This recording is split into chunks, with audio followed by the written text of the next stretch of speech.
नमस्कार. आनंदीस किचनमध्ये तुमच्या सर्वांचं खूप खूप मनापासून स्वागत आहे. आज मी बनवणार आहे मिक्स डाळ.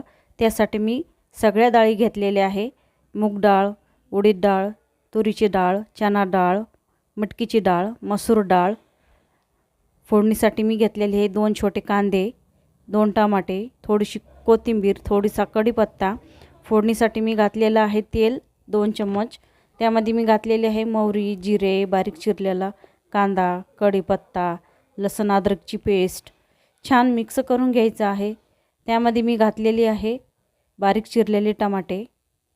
छान मिक्स केल्यानंतर त्यामध्ये मी घातलेली आहे 1 चम्मच लाल तिखट, 1 चम्मच अंबारी मसाला, अर्धा चम्मच जिरे पावडर, 1 चम्मच सांबर मसाला, अर्धा चम्मच किचन किंग मसाला.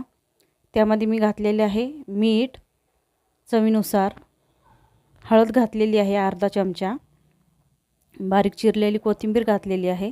छान मिक्स केल्यानंतर मी स्वच्छ डाळ धुवून घेतलेली आहे. त्याच फोडणीमध्ये मी ती डाळ घातलेली आहे स्वच्छ धुवून. एकदम पौष्टिक डाळ आहे, नक्की करून बघा तुम्ही पण.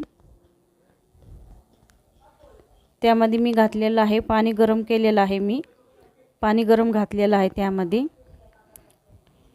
छान 3 ते 4 शिट्ट्यामध्ये डाळ तयार होते आपली. या पद्धतीची तुम्ही पण नक्की करून बघा. पौष्टिक आणि हेल्दी डाळ आहे.